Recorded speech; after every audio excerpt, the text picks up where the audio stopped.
ನೀವೀಗ ಕೇಳುತ್ತಿದ್ದೀರಾ ಮಾಹಿತಿ ಖಜಾನೆಯ ಕಾರ್ಯಕ್ರಮಗಳನ್ನು. ಮಾಹಿತಿ ಖಜಾನೆ ಯೂಟ್ಯೂಬ್ ವಾಹಿನಿಗೆ ನನ್ನೆಲ್ಲ ಸಂಮಿತ್ರರಿಗೂ ಆತ್ಮೀಯವಾದ ಸ್ವಾಗತ. ಇಂದು ನಾವು ಮತ್ತೊಂದು ಉಪಯುಕ್ತ ಮಾಹಿತಿಯೊಂದಿಗೆ ಬಂದಿದ್ದೇವೆ.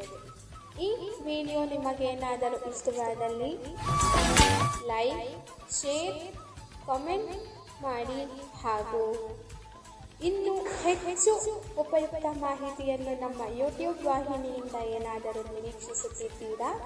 ನಿರೀಕ್ಷಿಸಿದಲ್ಲಿ ಬೆಲ್ ಐಕಾನ್ ಅನ್ನು ಕ್ಲಿಕ್ ಮಾಡುವುದರ ಮೂಲಕ ಸಬ್ಸ್ಕ್ರೈಬ್ ಆಗಿ.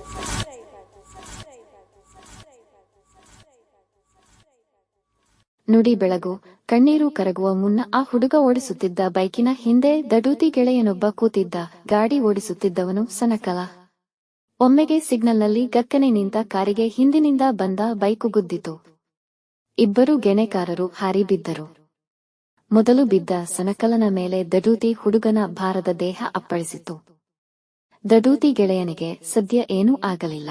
ಆದರೆ ಮೊದಲು ಬಿದ್ದ ಸನಕಲನ ಬೆನ್ನ ಹುರಿ ತುಂಡಾಯಿತು. ಆಸ್ಪತ್ರೆ, ಶಸ್ತ್ರಚಿಕಿತ್ಸೆ, ಹಲವಾರು ವೈದ್ಯರ ತಪಾಸಣೆ, ನಿರಂತರ ಆರೈಕೆಗಳ ನಂತರವೂ ಸುಂದರ ಸನಕಲ ಚೇತರಿಸಿಕೊಳ್ಳಲಿಲ್ಲ. ದೇಹದ ಸ್ವಾಧೀನ ಶಾಶ್ವತವಾಗಿ ಕಳೆದುಕೊಂಡ.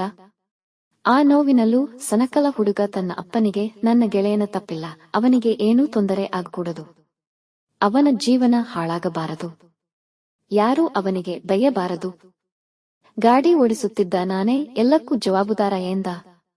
ಈ ಮಾತು ಕೇಳಿ ಅವ್ವ ಅಪ್ಪ ಬಿಕ್ಕಿ ಬಿಕ್ಕಿ ಅತ್ತರು. ತನಗೆ ತೊಂದರೆಯಾದರೂ ಸರಿ, ಗೆಳೆಯನಿಗೆ ಕಿಂಚಿತ್ತೂ ಬಾಧೆಯಾಗಬಾರದು ಎಂಬ ಆ ಹುಡುಗನ ಮನಸ್ಸು ಅದೆಷ್ಟು ವಿಶಾಲ. ಬೆಳೆದ ಮಗನನ್ನು ತಾಯಿ ತಂದೆ ಮತ್ತೆ ಎಳೆ ಮಗುವಿನಂತೆ ಸಾಕುವ ದುಬಸ್ಥಿತಿ ಊಹೆಗೂ ಮೀರಿದ್ದು. ದಿನದಿನವೂ ಕತ್ತಲಾಗಿ ಬಾಧಿಸುತ್ತವೆ. ಯಾರ ಸಾಂತ್ವನಗಳು ಎದೆಯ ಭಾರವನ್ನು ಕರಗಿಸುವುದಿಲ್ಲ. ಗೆಳೆಯರ, ನೆಂಟರ, ಪರಿಚಿತರ ಸಮಾಧಾನಗಳು ವಾರತಿಂಗಳಿಗೆ ಮುಗಿಯುತ್ತವೆ.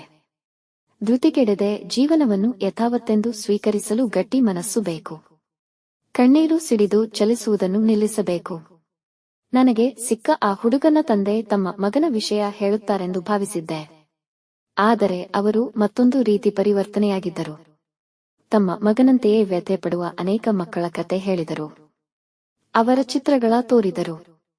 ಅನೇಕ ತಿಂಗಳು ಮಗನೊಟ್ಟಿಗೆ ಆಸ್ಪತ್ರೆಯಲ್ಲಿ ಕಳೆದ ಅವರ ಮಾತು, ಮನಸ್ಸು, ಚಿಂತನೆ ಎಲ್ಲವೂ ಬದಲಾಗಿತ್ತು. ತಮ್ಮ ಮಗನಂತೆಯೇ ಸ್ವಾಧೀನ ಕಳಕೊಂಡ ಬಡ ರೈತಾಪಿ ಹುಡುಗನೊಬ್ಬನ ವಿಡಿಯೋ ತೋರಿಸಿ ಇವನಿಗೆ ಸಹಾಯ ಮಾಡಿ ಎಂದು ದನಿ ಮೃದುಗೊಳಿಸಿದರು. ಆತನ ಚಿಕಿತ್ಸೆಗೆ ಈಗ ಹಣ ಹೊಂದಿಸುತ್ತಿದ್ದೇನೆ ಎಂದು ವಿಶ್ವಾಸ ತೋರಿದರು. ಅವರ ಬಗ್ಗೆ ಒಮ್ಮೆಲೆ ಗೌರವ ಉಕ್ಕಿ ಬಂತು.